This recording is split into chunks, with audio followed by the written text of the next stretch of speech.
We're live from your Damien Free Picket Line. It's a Businessman's Friday show here at September 29th Studios featuring all your favorites.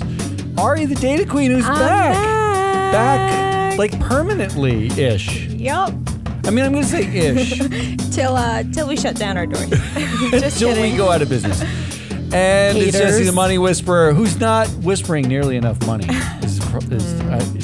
We can blame Jesse. No, I even though it's whisper entirely my to fault. the existing money. Oh, that's You just don't have any. you got to try You yelling gotta at talk it. to your plans. I We don't have screwed any that money up. to And I'm your talk. analyst, Solo Matt Muscardi. On today's weekly wrap-up, CEO mood trackers, writers get paid, man babies hiding behind glass cliff CEOs, and more. Microplastics. Do we actually have more? Took it out. Oh, They took it out. See, this is what happens when. So Damien's not here today, and the reason why Damien's not here today is because he is one of the man. No, I babies. didn't take it out. It's in. It's in. Oh, It made the cut. oh, It made we the don't cut. even- Is it in? Is it out? We don't even know what we do anymore here. This Well, is- Damien's made not the here. It's hard. it is hard. Today's show is brought to you by FreeFlowAnalytics.com. Go there. I mean, that's it. Just go there Look it up. and get all the data that you need to like know who runs your company. Well, you could also share it. You could share it. Maybe yeah. we Share it with a friend. Maybe we can share your mood tracker on there Oh, as our CEO. You have a mood tracker, am I right? really the CEO? Do any of you think like, oh, that guy's the CEO of this company? Yeah. I feel like every day you would score your We mood the do. same. 5. Yeah, that's why we wait for you to leave before I go over to Ari's to take Miles for a walk. Yeah. Well, I don't know Matt why you has do to that. leave. That's false. You don't have to go anywhere. All right, so let's do this. I'm going to cover Damien's story of the week, but this is the same as every Friday show. Story of the week, goodliest of the week, assholiest of the week, exhaustingest of the week. Then we'll do some predictions and some winners. Let's do this thing. What you got? My favorite music in the history of music. All right, story of the week. These are Damien's choices, not mine, just to be clear. First up, Joe Biden joins auto workers on picket line in Michigan. Is that? Well, that is a story, I guess. It is a story. It is a Is story. it the story I of think the it week? is historic. But nobody cares what Joe Biden does anymore, even though he's about to run for president again, But right? I mean, like, I wish they cared more. so he joins them on the picket line. He grabs a bullhorn. He's saying stuff. It's the first time a sitting president has ever done this. And today, the UAW announced new strikes, more strikes Lovely. at GM and Ford. Do we blame Biden for that? Well, this is the thing. Is that the Biden This is effect? why a president probably never did it, because now that they're striking more, strike harder, then maybe like every Republican's going to be like, that was Joe's fault. He is a man of the people, though. And, you know, according to a poll, I think a Gallup poll, 75% of Americans agree with this strike. Ooh. Kind of a big stat. Anyway. The second story of the week is actually just about, it's effectively our favorite thing in the universe and no one else's. Like, this is not a story of the week, but I'll say we love it. Verizon CEO Hans Vestberg has been tracking his mood out of 10 in a spreadsheet every day since 2009. And if he gives himself less than a 3, he works alone for the day. Wow. He knows himself. I mean, first of all, congratulations to him for having so much self-awareness. Like most CEOs, I can't say. and have that much. dedication. But immediately, isn't this exactly what we want from every single sitting officer at Yes. a company? A Yes. mood tracker? Transparent. I mean, it's like it's like if they all had like a mood ring, like that you could read every day. They show up to the board meeting, and you're like, Janet's a blue and Jack's a green. This is not going to be a good combination. You know- Let's just take this meeting off. Let's go home. This could probably move markets. It probably could, honestly. If you knew that Hans Vestberg was like a 2 and it was an earnings day, right? Like, there's actually whole sections of analytics that are looking at like his linguistics on an earnings call. What if he was a 2 on that day? Or if if you look at a bunch of CEOs in the same industry. Oh yeah, is doomsday coming? Like there's 50 companies in the industry. 23 of them are 2s. Yep. 14 of them are 3s, and then 2 of them are 9s. It's like go long the 9s, baby. Take them on. That does not add up to 50, by the way. Yeah, but the funniest part is that an 8 to a 10 is not necessarily a good thing. It's a score above 8 means he has so much energy that people get tired of it. Yeah, that's correct. That is incredible self-awareness. The number scale is 1 to 2 means he wasn't in the right headspace to come to work with other people, should stay in his office. 3 to 7 was a quote-unquote ideal score when he's at his best, and he's energized and productive. And 8 to 10 means he has so much energy, people get tired of him. Yeah. 3 to 7 is such a wide range for this. Like, if you're at a 3 and you're a 7, you're the best still? Like, that's your best? Well, think about it. Like, when we, like, show director performance, we basically say anything below 300, batting 300, anything above 700, that's the thing. True. Those are the polls. You want to hit the middle. So what's your mood today, Matt? My mood today is a 5. Every day is a 5. You never want to be too up or too down. According to Hans Vestberg, I'm perfect every single day. I'm a perfect 5. Story number 3. Blaming female leaders for their tyrannical male bosses. Ex-CEO Linda Yaccarino had a car crash interview at Code where she seemed undermined by Elon Musk and couldn't state precise user numbers or whether users will pay.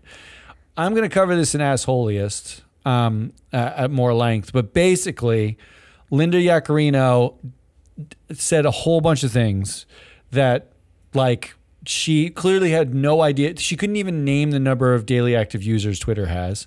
And at one point, Musk had tweeted or said in an interview on the 18th of September that all users were going to pay.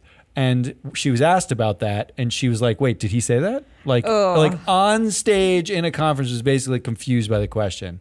It's terrible. Yikes. So not great. Also, another thing, I hate the name X, because when I first read this headline, that's correct. It's like ex-CEO Linda Yaccarino. I was like, oh my God, she's gone already from Twitter? Nope. Well, yeah. I mean, there's not an E in front of the X. It's not. It's just, I thought it was Gen Z writing the headline. I don't know. All right. That seems like a you problem. Like when I see it, I just think that she's the head of a porn company called X.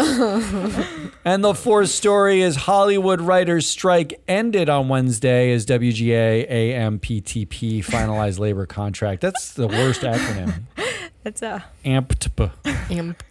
And that's going to be in Goodliest actually below. Yeah. So, but the writer's strike ended. All right, I'm going to start us off by saying I don't know why that's is that a good or bad thing? Like why do we care about that? Well, we care because do you like TV shows? Do you like shows? I don't. This feels like a Goodliest debate.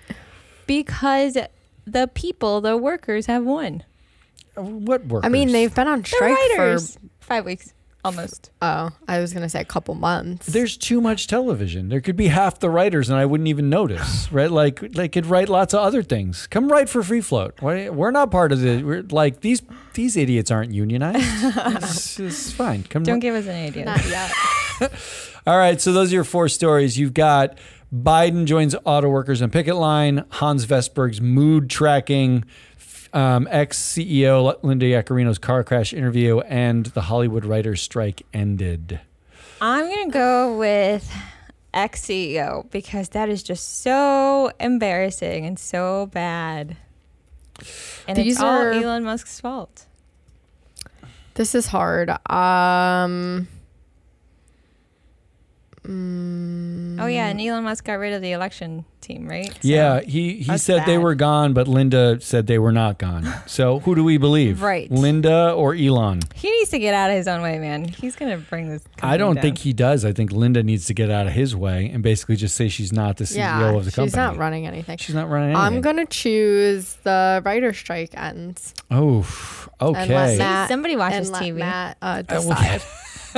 Yeah, it's not me. I'm not going with the writer's strike ending. I thought the writer's strike was a bit ridiculous to begin with. What? I mean, they were asking for a specific number of writers in every writer's room. Yeah, because one person doesn't want to work alone. You want the buddy system. Yeah, okay. Well, but contrast that to the auto workers or like UPS, right? UPS, they were asking for air conditioning in the car so they didn't die, and they go on strike. The writers are saying, you can't use AI, and we need at least 5 writers in the room. Wait, but to play devil's advocate, I'm not saying that asking for the amount of TV that we ask for is appropriate, but like they come out with a show. Netflix, for example, comes out with a show, and then immediately people are like, when's the next season? Because they binge it in like a day. Yeah, so sure. like there is a lot being asked of the writers. Much money of it from it. They do, It doesn't and flow down. it doesn't trickle but down. Netflix was the winner in the writer's strike. Because they have so much content, and a lot of it's international anyway, and like none of this affected Netflix. Depressing. Their entire model is a streaming model, and the writers are effectively striking against studios that are like traditional linear television and streaming companies because they want royalties where from they the ended streams. up. Yeah, and they got a residual raise. That was the one thing that made the most sense. They asking for the royalties for the streams, but asking for 5 writers in the room, like this. Well, come on, like Yeah, I don't know about Netflix that. wins about like when you're asking for stuff like that. The winner is actually consolidation for the only company that like can do any streaming well. I don't know. I felt like it's fine. Like I'm pro. Everybody should strike once or twice. Like just give it a shot. I'm Keeps it fine with lively. that. Yeah, but I didn't really. It never felt like the right thing. I'm gonna make it a 3-way problem. Because I'm going with Hans Vestberg's mood tracker. That's what I'm going with. Really, I feel like story of the week. I feel like the good game is our mood tracker. It kind of is, except scores. that I've never been above a 6. That's really. true. See, it really works out. But look, what I like, why I would choose this as story of the week, is right now, like where there's so much anti-ESG, anti-new data. We're trying to sell data to people, and they're like, I don't know what to do with this data. It's incredibly fascinating, but I don't know how to think about it. And it's like there's so much resistance to anything that's new. And if you find out that the CEO of a massive telecom company tracks their own mood on a daily basis for over a decade, that seems really useful and interesting, right? Can you imagine like correlating that to news and earnings and like that level of transparency? That's what our company's about. I'm going to pick that because we should send him an email. We should, 100%. Yeah, we should. All right. We're going to get on that. We're going to get, so Hans, I know you're a listener to the show. That's why you've been tracking for that long. Come join us. So I'm going to say the story of the week was none of these stories because we couldn't agree, which means Goodliest of the Week is next. Ari in her triumphant return. Yeah, my return was my first story. Well, wait. That you're already crapping all over. Yeah, correct. But why isn't one of these your return? Oh, I don't know, because I think that says something. She's not quite as narcissistic. I was supposed to return last week. Oh my God, I'm spitting on my microphone. Sorry, Jesse. Never sitting in the middle of my I was supposed to return last week, but then I got sick on my first day. That was a terrible week. Yeah, anyway, that's true. You did get sick. Here we go. Goodliest of the week. The WGA is calling its new deal exceptional. So the writer's strike, like I said, after almost 5 months, finally over on Wednesday. The estimated value of the new agreement is $233 million per year. Now, back in May, the studios proposed, they submitted a proposal, and the new agreement, their version of the new agreement would have been $86 million. So I think this is a giant win for them. Some of the important things that they negotiated was an 18% increase initial pay and a 26% raise on residuals on shows for streaming services. They have a budget of over $30 million. We like that. Just for context. What? The UPS settlement was, I think, an estimated $30 billion over. Oh, UPS over is like much 10 larger. years. So there's Much saying there's larger. more UPS workers than writers? Yes. Well, we'll fact check that. There Coming probably at you are, but there's not next that week. much. I like this story. You're just Thanks, kissing up Ari. because she's back. Well, continuing with the strikes, my second goodliest story of the week is we're on day 15 of the United Auto Workers strike. Oh, what? You have a problem with that too? You were just We saying are. how I their like strike that is a one. real strike. We are Look, waiting. You act like I'm in control of the sound. The sound is just like it's the audience reactions. What do you want me to It's do? our AI.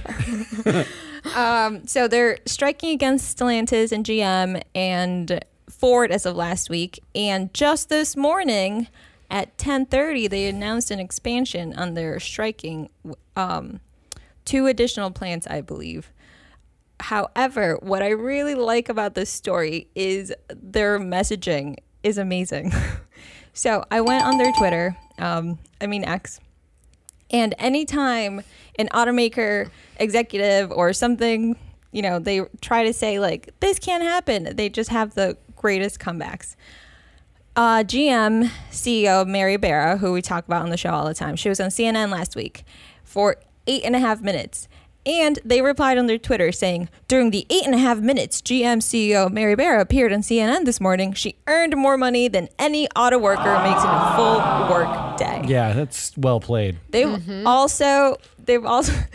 are really obsessed with buybacks, just like us. And they tweeted the other day, incredible. Right up to our contract deadline, Stellantis just can't help themselves, announcing they're executing another $500 million on stock buybacks. If they've got money for Wall Street, they sure as hell have money for the workers who make their industry run. I mean, they have That's a great. point. Right. Look, the buyback thing has always been a thing, right? Like Yeah. the reason why we had a airline bailout in the pandemic was because they spent every All their money. dollar they had on buybacks, like Right. every single dollar. Right. So they have a point. And last but not least, Ford CEO Jim Farley, he went on CNBC, I think, saying that it's not sustainable to pay them like what they're demanding. And the UAW Twitter replied with, this man made $21 million last year. So, I mean, that's it. I mean, the worst part about this is, like Netflix was the winner in the writer's strike, Tesla is the winner in the UAW strike, right? Tesla is not unionized. Their CEO broke every single pay ratio model in the history of models because in 1 year, because of his incredible pay package that his brother approved on the board, he made like 30,000 times the average employee. And then he makes nothing every other year, but it like breaks Right. every single Right. model because of the way he pays himself. And this is kind of like where the mature industries that pay $20 million a year to their executives seem quaint next to like Elon Musk and what he does to his workers and what's going on there. They're fighting the good fight in a way, and yet it still has this unintended effect of Elon Musk is Tesla laughing, right? Like he's laughing. He's like, this is why we don't have unions over at Tesla. Yeah. He says that on X probably in response to their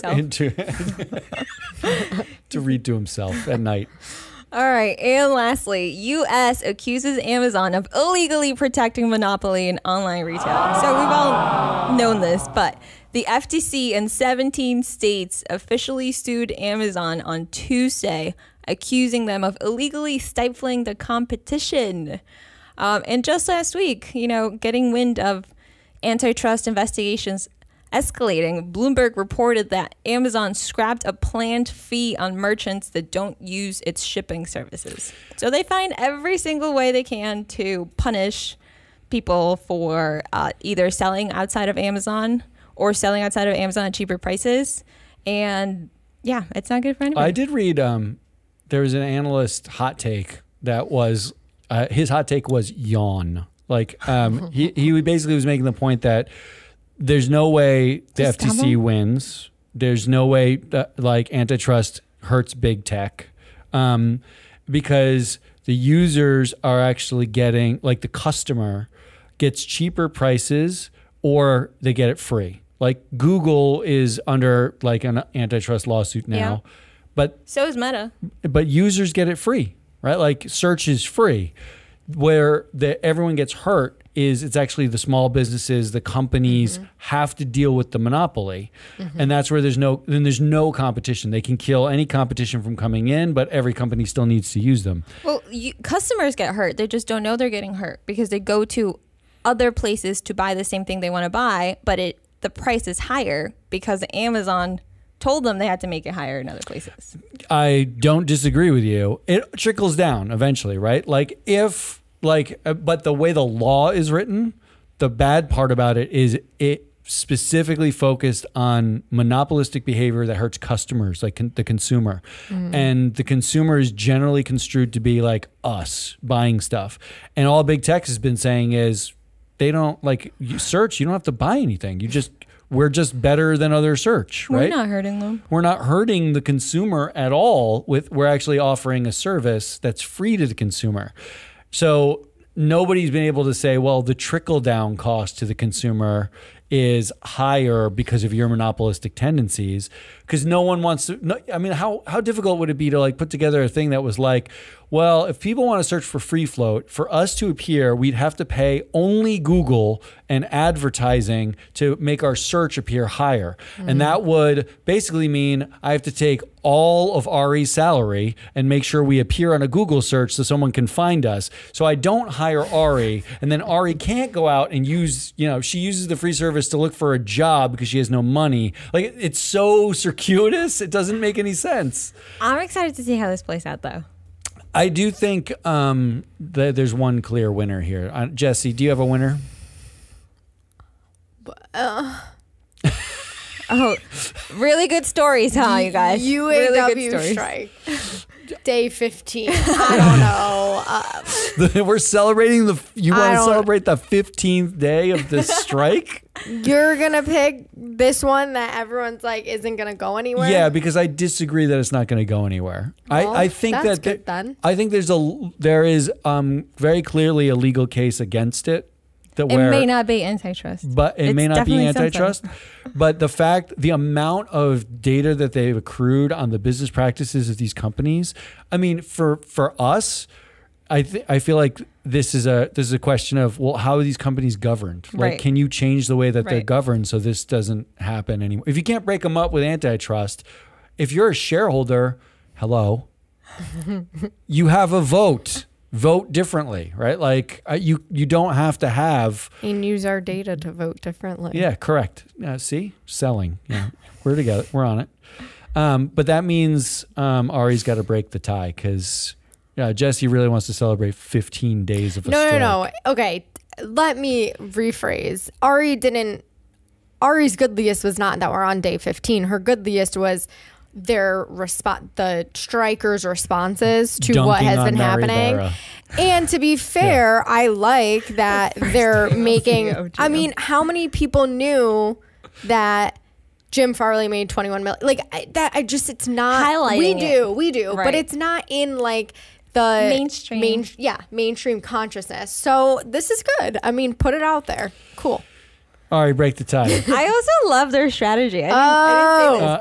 But I don't know if you know See, without this. Damien here, you guys are just going to agree with each other. No, historically, the UAW strikes at one automaker, all plants. Correct. And this time around, they decided to do it at 3 different automakers, and they don't tell them which plants are going to go on strike until they do. So it's like a slow trickle. It's like the paper cuts. So you're voting for the day 15? Nope, I'm voting for the writers' strike because they got a lot of money and they got what they wanted and they feel good We're about not it. going to agree on any stories. Wow, this no week. They stories. feel good about Well, it. the good news is that you're wrong with your pick. So that means we can get on to the next part of the show where we start to talk about things that are correct, which is my part of the show.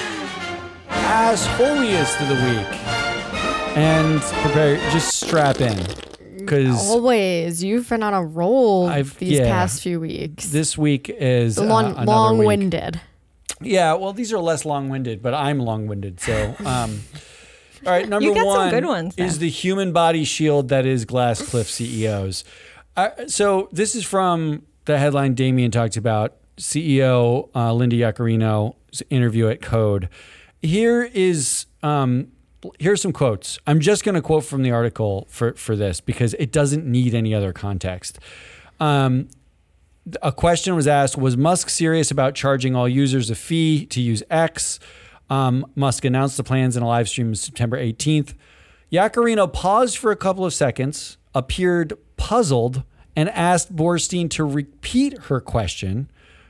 The question was repeated. The executive then replied, did he say we were moving towards it specifically or that he was thinking about it? Can I get an update? Like literally she has to follow his Twitter feed to figure out what her job is. Asked about X's daily active users, she responded at one point that there was somewhere between 200 and 250 million, but somewhere else she claimed that there were 540 million active. So we're orders of magnitude off on the core number that you sell to advertisers that are like proof that people like use your service. But this is the one that really got me. Quote, everybody deserves to speak their opinion. That's Linda Yaccarino says after being asked about the Anti-Defamation League complaints about Twitter and anti-Semitism. Then she looked at her watch and said she had to catch a flight. Does it get more awkward and terrible than that? And the only reason why she has to answer that question is because Linda Yaccarino is not anti-Semitic, because Elon Musk was retweeting white nationalist tweets about like the Anti-Defamation League being terrible and shutting them down and them being anti-free speech and all that stuff. That's just one of the Glasscliff stories from this week. The other one is Qantas CEO Vanessa Hudson got grilled by lawmakers over the raft of scandals. This CEO has been there for 1 month. 5 seconds.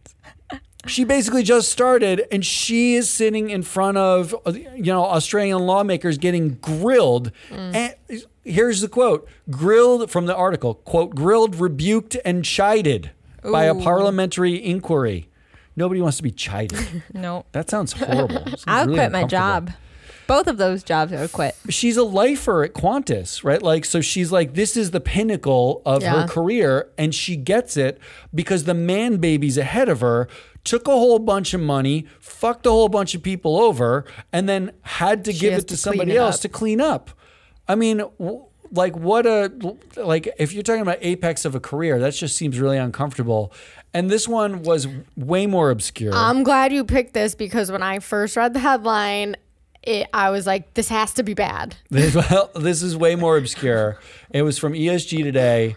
Lego Group appoints Annette Stube as Chief Sustainability Officer. And here's why I picked this as using a woman as a human body shield. She's the Chief Sustainability Officer, not CEO, obviously. But last week, or maybe it was even like Tuesday, this headline appeared, Lego ditches oil-free brick in sustainability setback. So literally Lego's saying like, we're not going to do the sustainable thing we said we were going to do. Oh, by the way, look, here's our lady. Here's our lady. Hold on. Here, put the lady in front of it now. She can answer all the questions.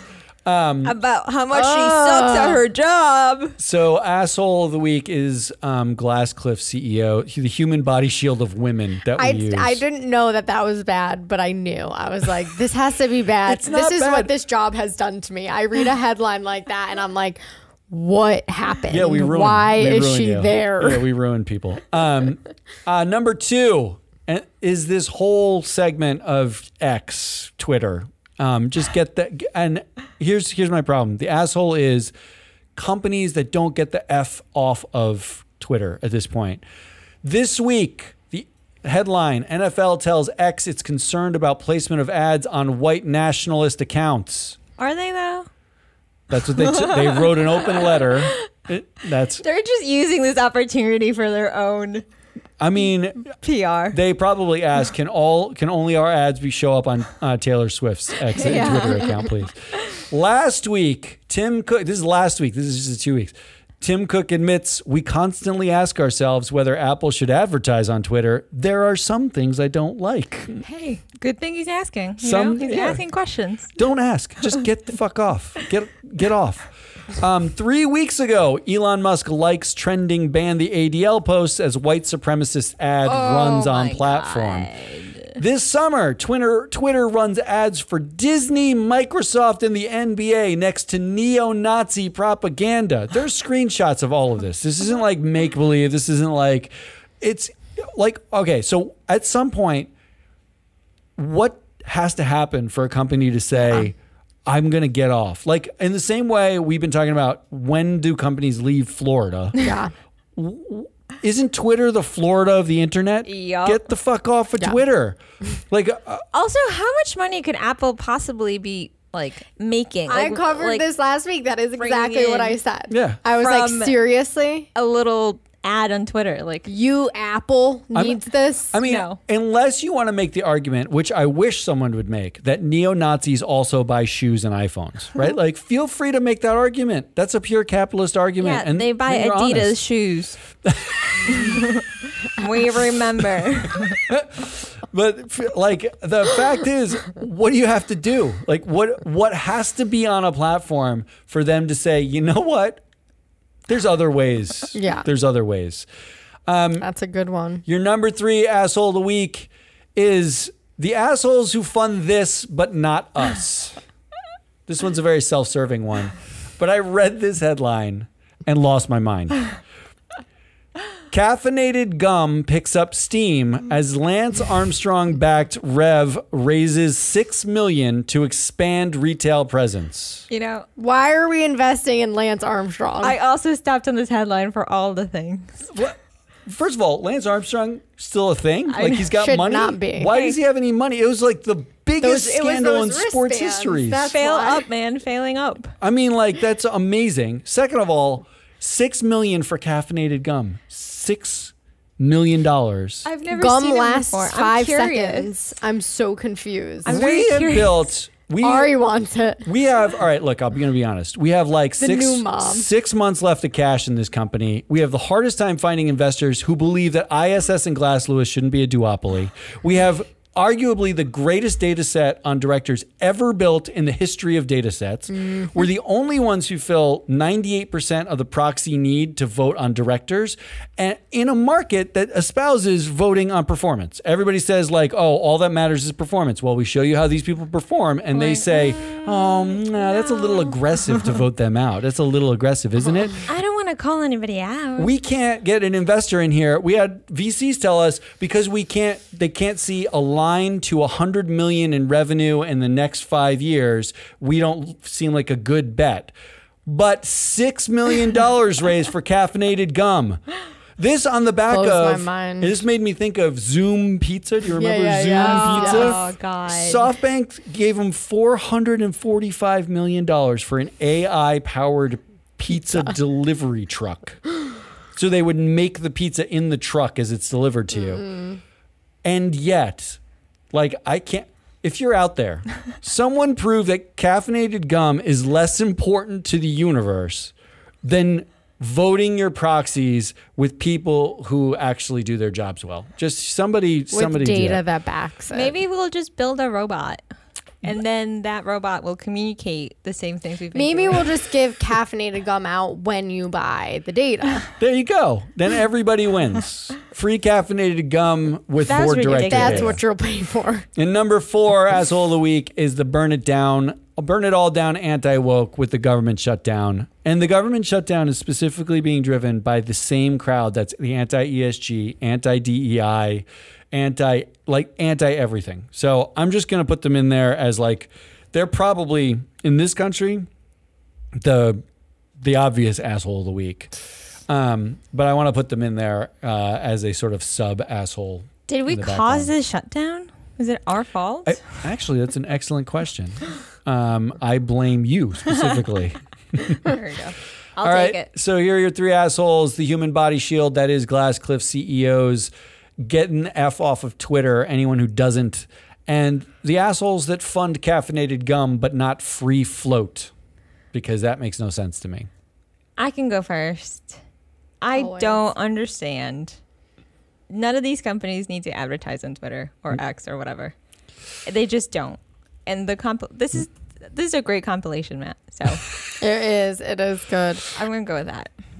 I feel like I have to pick this too because I chose Tim Cook. I had this same exact thought and argument and confusion last week. Just get off. So we have Just get off. a sweep with why you don't get the F off of Twitter. I actually think that's probably the right answer, Finally, even we though agree on something.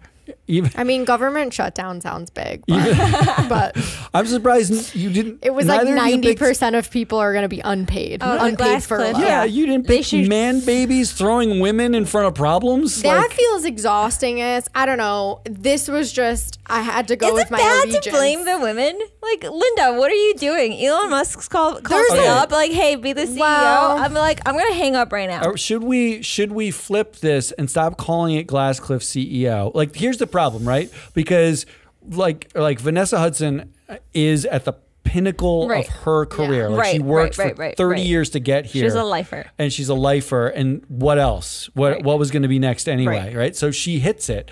But there's also a feeling of like, well, you shouldn't enable the man babies. Like by taking this job, you are effectively saying like, the man babies who came before me, I have to clean up after. I'm going to apologize for them. And I'm going to, in fact, we covered earlier in the summer at Qantas, one of their subsidiaries, Jetstar, the new Jetstar CEO apologized for 20 years of bad behavior. Yeah.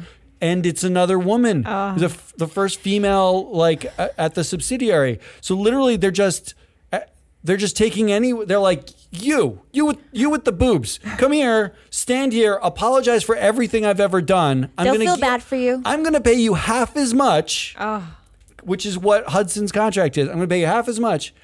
Thank you for taking the heat, because by the time the fallout from this is over, they all get fired.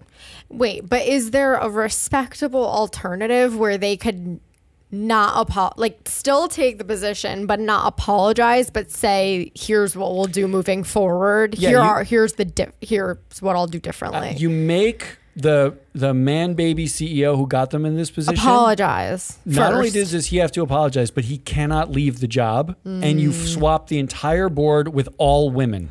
And then all of his bosses are women. like that. His bosses are Okay. women. They don't go out to the world and apologize. The board never says anything. They all say, now we're going to hold you accountable and you're going to clean up this mess, just like your mom would do.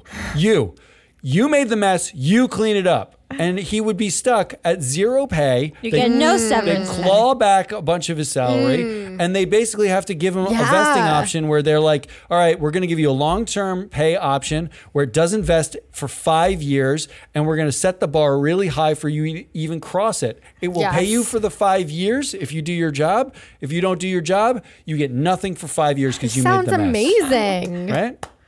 They need a parent. If you're looking for women to put on your board, high performing women, hello. That's correct. We can tell you who. Free float. Yeah, well, just put Ari and Jesse on your board. Here we go. Next up is exhaustingest of the week. I'm already exhausted. I'm telling you, With these assholes. doing Damien's work is really takes a lot out of you.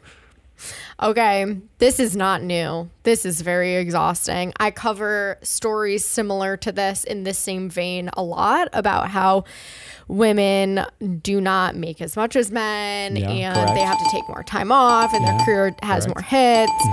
Well, here's the newest headline. Working women spend $15.4 billion more than men in out-of-pocket health costs, study finds. So this is a Deloitte Consulting.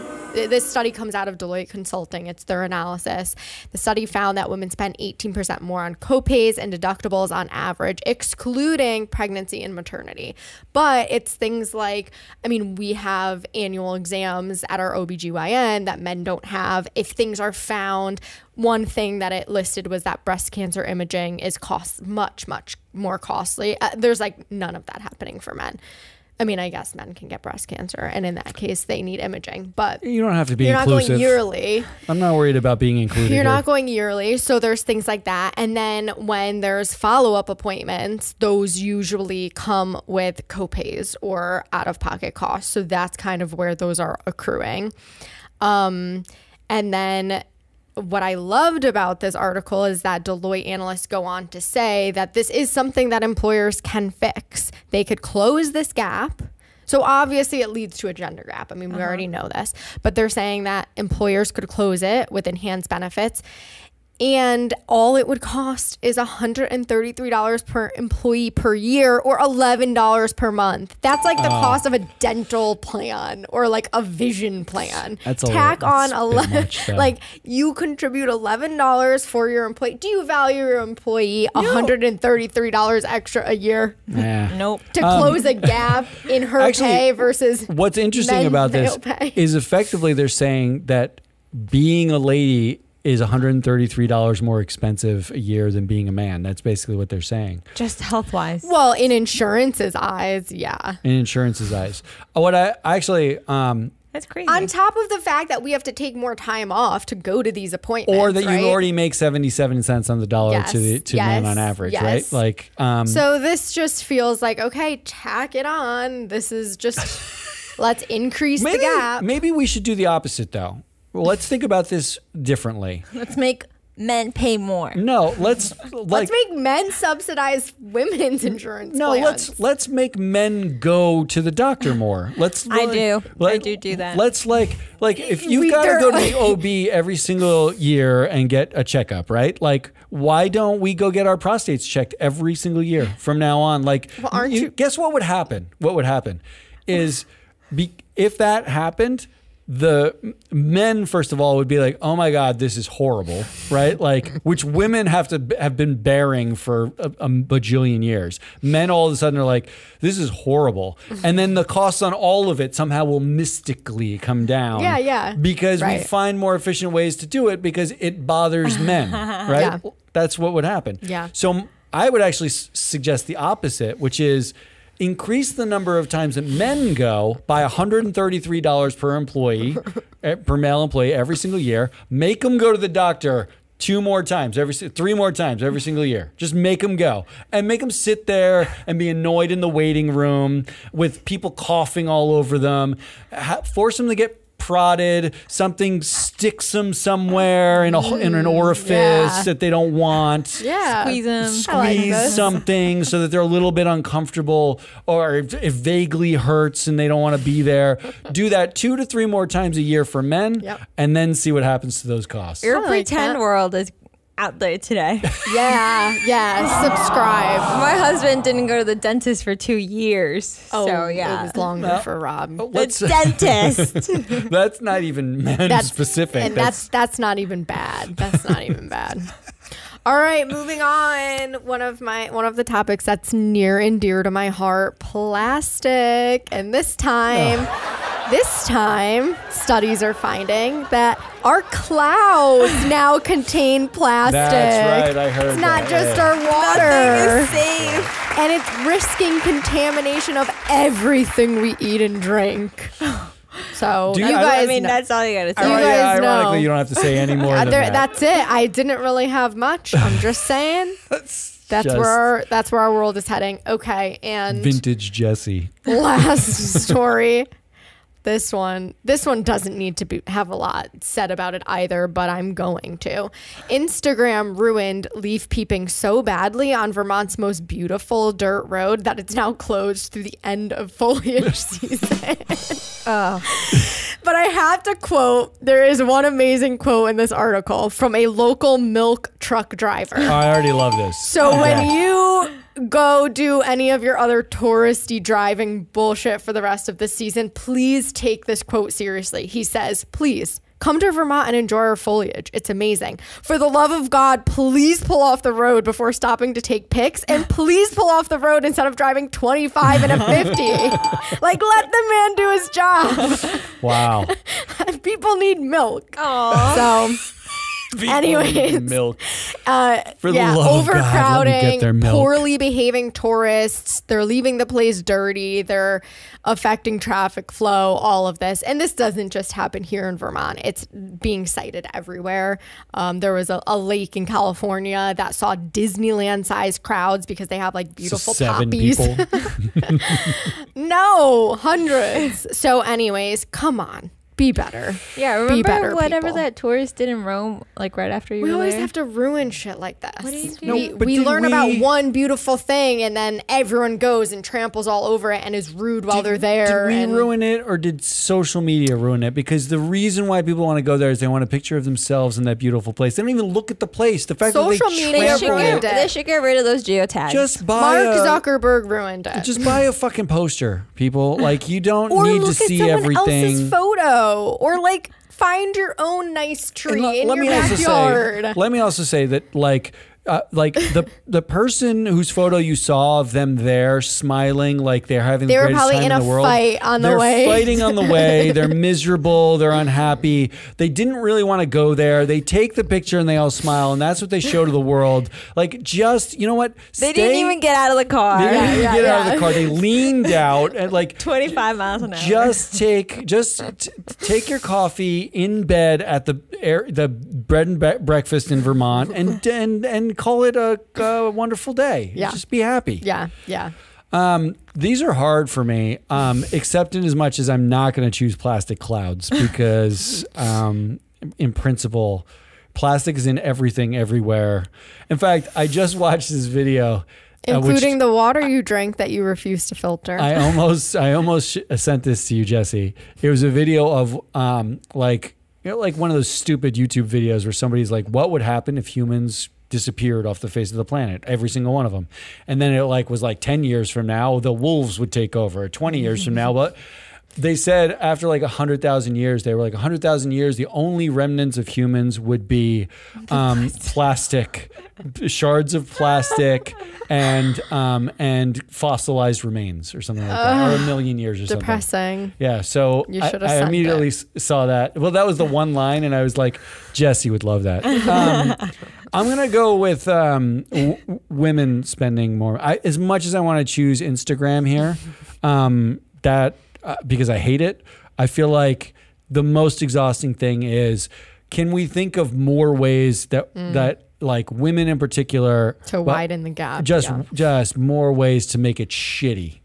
Can we make it a little shittier every way we can think of, every little don't way. understand. But I'm going with the same thing. I'm going to have to read this study backwards and forwards. You don't think you spend more? I think, well, I don't understand how people's insurance doesn't cover preventative health care 100%.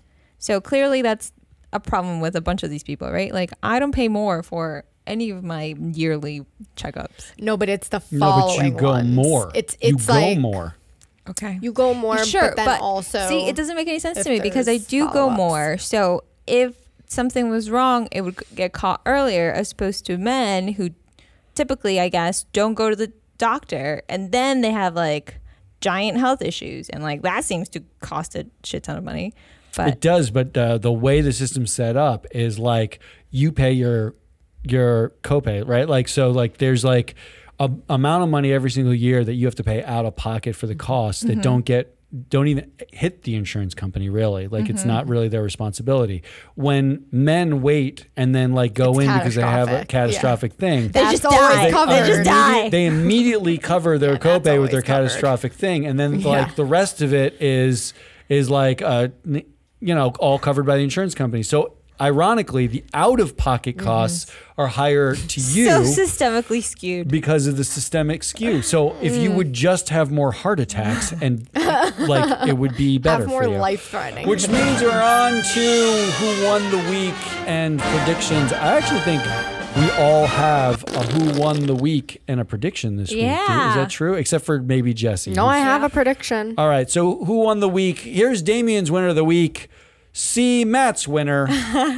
Also, Ari for her comeback. Woohoo! That was Damien's winner of the week. Ari, who was your winner? I have a winner. I picked the FTC chair, Lena Khan.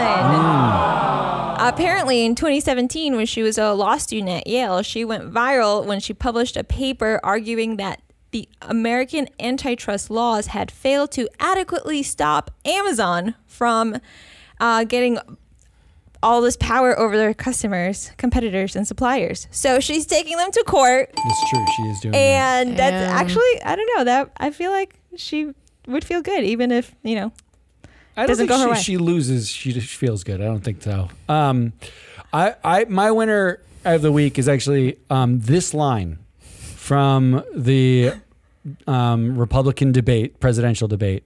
Quote, "Every time I hear you, I feel a little bit dumber."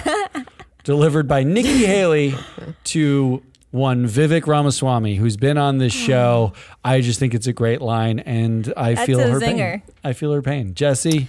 I'm choosing Kansas City Chiefs and Kelsey because his jersey sales surged 400%. There was a 63% increase in female viewership for the game. Kelsey's IG followers were up 276%. And his podcast with his brother, New Heights, as Ari educated me on, topped the charts. Wow. So that was just a wild week for them after T Swift went to one game. That was a lot of things all at once. That brings us to some predictions. Damien has a prediction, which will probably be wrong, and I can say that because he's not here. His prediction is Qantas chair Richard Goyder finally leaves, replaced by Jacqueline Hay, who's another director on the board, the longest tenured director on the board at 10 years, expanding Qantas's wonderful glass cliff. You know, if he were to leave, I can see how she would replace him, but there's no way he's going to give that up. No, he's going to get kicked out. He's not going to leave. He's not going to be like, I'm out of here. He's going to get kicked out. Do you have a prediction? I think the UAW strike will be over in 2 weeks, and they will get a 25% pay increase. That's very, very specific. My prediction is see Damien's prediction. That was the same as his. So even mine is also about Damien, and it's that he feels awesome tomorrow, and he really just wanted a 3-day weekend, and he's milking it. You know, you started this company. You can just take a 3-day weekend. You don't have to fake illness. Just go out and invent caffeinated gum, and then you got as much money as you need for the rest of your life. It's Should fine. we just start handing out gum that's caffeinated without telling people? Oh, without telling them, like to my children? Oh, maybe I will do that. Yeah, no. That's all we got. That's our Friday show. That's Ari, the Data Queen, and Jesse, the Money Whisperer. I'm your analyst, so I'm Matt Muscardi. We are Free Float. This show is sponsored by FreeFloatAnalytics.com. When we talk about board members, we talk about their performance. We're talking about that. Go sign up. It's still free, and free is good, so you can get it there. Until next week, goodbye.